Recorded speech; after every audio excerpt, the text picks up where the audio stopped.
Today, we are breaking down the steps and providing guidance as to how to apply for your OAS and CPP, two vital government benefits that significantly impact your financial future.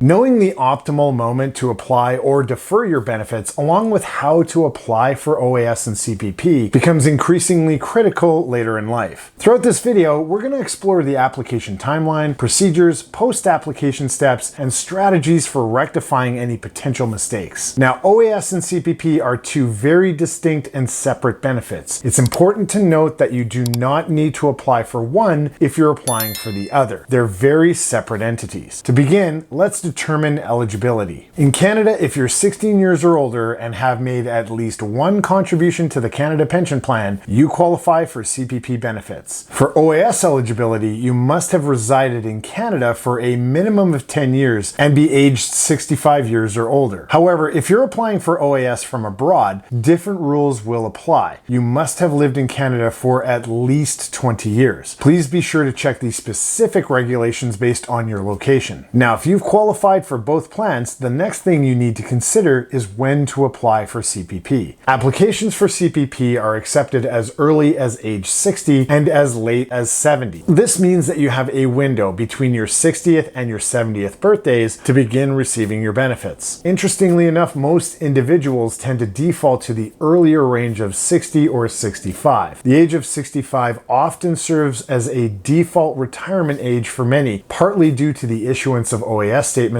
at this age. In fact, I just did an article on LinkedIn about how most people actually take it at 60 years old. And if you do this, you could be costing yourself as much as $100,000 or more by taking your CPP early at age 60 versus leaving it until age 70. So for those of you who have not subscribed yet to my newsletter on LinkedIn, feel free to connect with me on LinkedIn, as I do post on LinkedIn a few times a week. Since OAS automatically begins at 65 if you don't notify them, many opt to initiate their CPP benefits at the same time. But that may not always be the best course of action. And before proceeding with your application for these benefits, it's really important to get a financial projection done. You really need to consider consulting with an investment advisor or portfolio manager to determine the optimal timing for taking your old age security and CPP benefits. While individual circumstances will likely vary depending on the person, deferring your CPP and OAS benefits generally proves to be the better thing to do.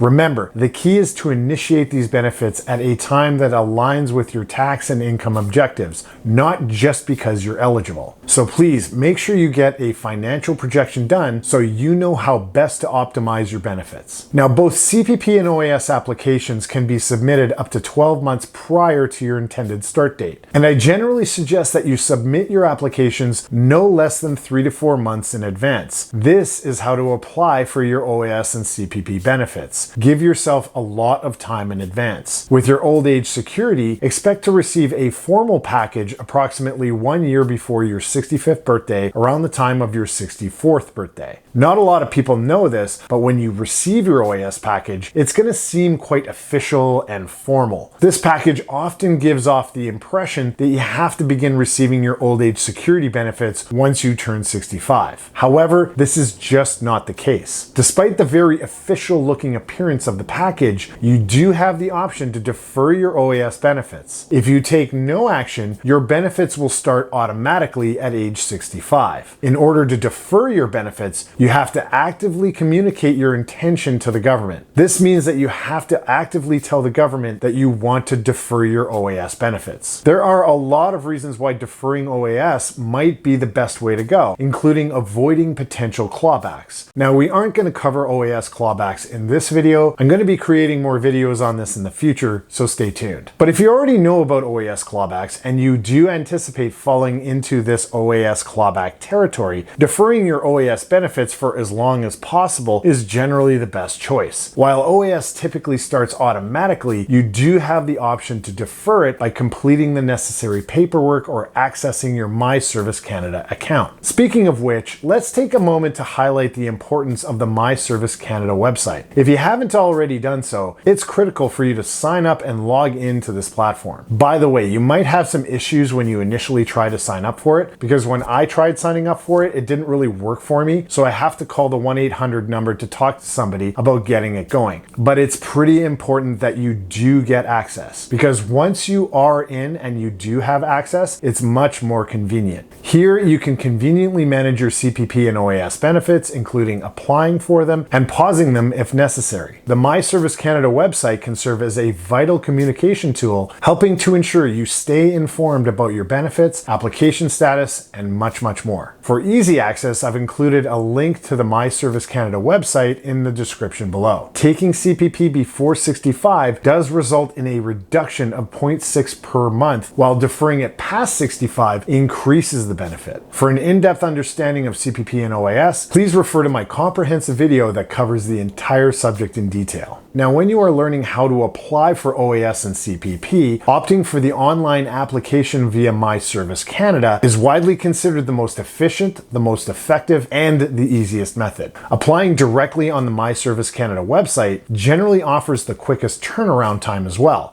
typically ranging from 7 to 14 business days. After submitting your application online, you'll receive confirmation of receipt within this time frame. However, you should note that your first payment only occurs when you specify your desired start date. Conversely, opting for the traditional mail-in method can significantly prolong the process. This can take up to 120 days to complete, an enormous disparity compared to the efficiency of online applications. Therefore, it's really strongly suggested that you utilize the online platform for expedited processing. However, if mailing your stuff in is the only option, please make sure to track your submission to avoid potential delays and complications. When applying for both OAS and CPP, you should prepare essential personal details such as your address and SIN number. When applying for CPP, it's important to note that if you're applying for child rearing years, you'll also need to provide information about your children born post 1958. This includes details such as their birth dates and SIN numbers. CPP eligibility for child rearing years is often determined by cross-referencing your children's information with their ages. Therefore, you should ensure you have this information handy to qualify for this benefit. Additionally, if you're considering pension sharing, you will need your common law partner's social insurance number and other pertinent information. Now, I'd like to share 3 important tips with you. First, if you've pushed off old age security, but later realized that you should have started it earlier to avoid clawback and could benefit from the extra funds, there is an option available. You can apply for OAS retroactively once you're past 65 and receive up to 11 retroactive payments. For example, if you just turned 66 and you wish you had started receiving OAS at 65, you can apply and receive payments for the past 11 months. While the amount may be smaller due to the deferred period, it provides an opportunity to recoup some of the payments immediately. Additionally, if you've already started receiving OAS but later realized it was a mistake, perhaps due to experiencing a full clawback, you have options. You can choose to stop OAS payments within 6 months of starting them, although you'll need to repay any received payments. This allows you to reconsider and adjust your strategy as needed. If you've come to the realization that it doesn't really make sense to continue receiving OAS benefits at the moment, you have the option to stop them within 6 months of starting. This allows you to reassess your situation and potentially defer OAS payments to a later time. However, it's really important to note that if you've received 6 or fewer OAS payments, you will have to repay them in full. To initiate this process, you'll need to contact the government directly. This flexibility enables you to make adjustments to your retirement strategy as needed. Similarly, for CPP benefits, you do have the option to stop them within 12 months of starting your payments. Many individuals find themselves in a similar situation where they wish they had waited longer to start CPP payments after conducting some thorough research. If you find yourself in this scenario, consider stopping your CPP payments, repaying any received amounts, and deferring the benefits for a more optimal timing.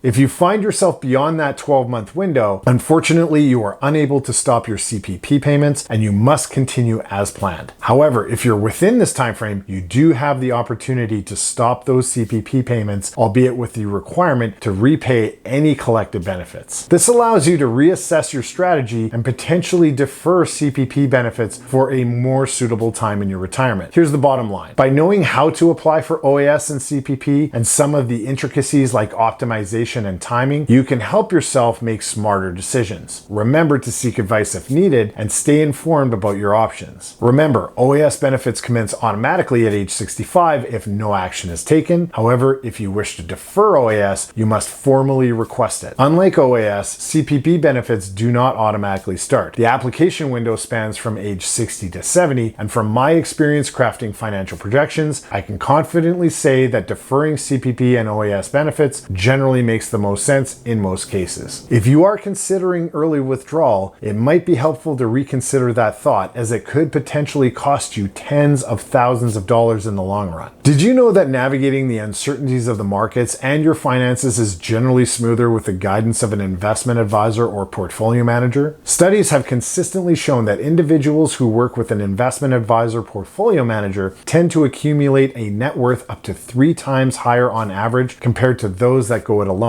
But that's not all. There's a significant impact on overall well-being, with those who seek professional advice exhibiting higher levels of happiness and lower anxiety. Do you want to know an easy way of identifying what kind of plan you have at work? Or maybe you want to find out more about what the silent killer of your returns is? Well, I've got everything all queued up and ready for you to watch. Click here for more amazing financial insights. I'll be waiting. We'll see you soon.